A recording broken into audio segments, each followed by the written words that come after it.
I'm Katherine Fitzgerald alongside Bob McManaman, Kent Summers here from the Arizona Republic, AZ Central, joining y'all over Zoom. Let's talk Cardinals Panthers this week. Cardinals just had their first loss of the season to the Lions. Bob, you've mentioned you've seen some similarities between the Lions and the Panthers. How do you see that'll come into effect this game?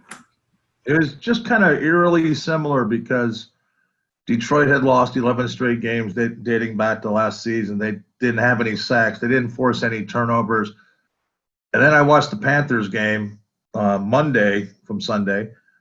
They had lost 10 straight games dating back to last year, hadn't forced any turnovers, didn't have any sacks. Well, they got a bunch of them on Sunday in a win and forced 4 turnovers. And you hope the Cardinals aren't walking in another death trap like that in this road game. But Carolina is a team that could just do exactly what Detroit did, in my opinion, sneak up and bite you. Yeah, they each got their first win last week, the Lions and the Panthers, both Cats. Kent, any similarities that stand out to you about these teams? I guess offensively, both, have had kind of fits and starts. The Panthers weren't able to score in the red zone last week. The Cardinals still haven't got their passing game fully clicking. I think it's going to be interesting.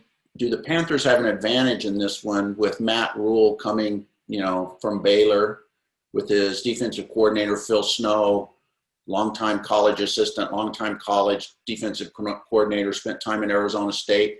So does that give them an advantage in matching up against Cliff Kingsbury and this offense? That'll be kind of interesting. But it's, can the Cardinals go on the road and win? This will be the first of 2 back-to-back East Coast trips for them. And I think it's a game they really, really need to win. I mean, these next 2, the Panthers and the Jets, you don't want to call them must-wins, but it'd be nice if they sat there 4-1 after it.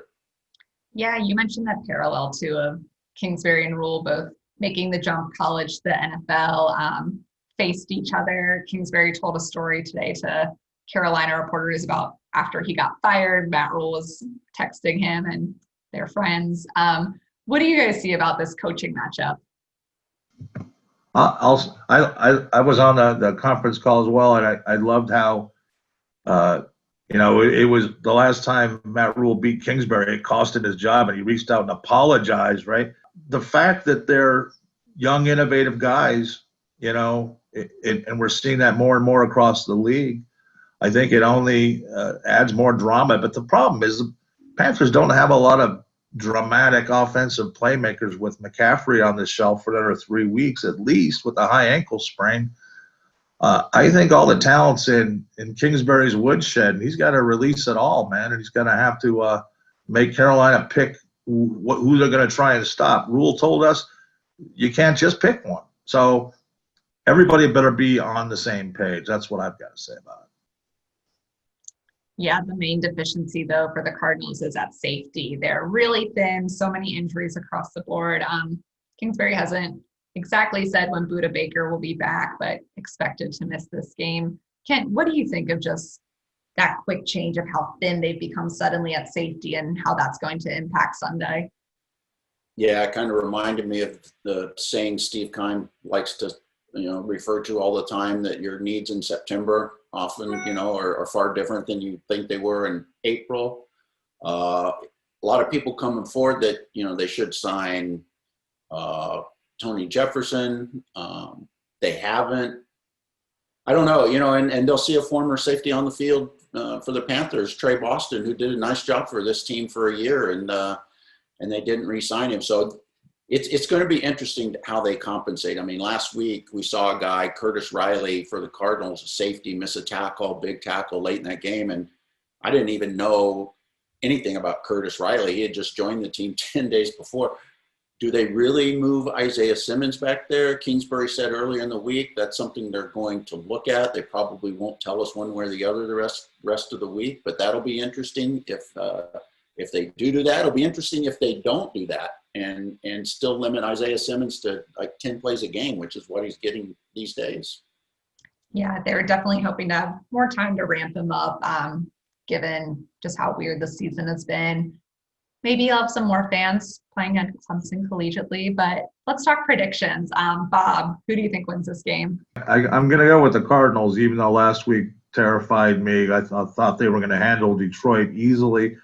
I think they'll power through and run the ball, take their shots when they can, and they'll come out on top. I'm like 27-20. I think they'll play better on the road than they played at home. I think they'll be a little more into it. I think for Kyler Murray to have 2 bad games back to back would be really unusual. I think he's going to be better. I think this could be a field goal fest, though. I really do. I mean, Carolina had to kick 4 or 5 field goals last week to beat the Chargers. All right. I'm going to go with the Cardinals 23-20 on a Zane Gonzalez 56-yarder as time expires. How's that for being specific? Oh, man. You're taking us out to dinner if that happens. What about you, Katherine?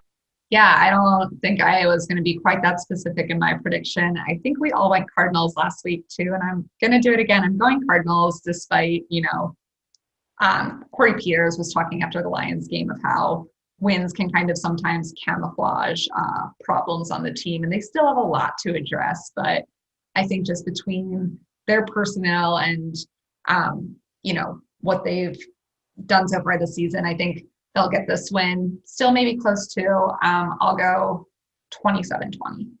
So that's 3 of us all picking Cardinals. We'll see how that goes for them.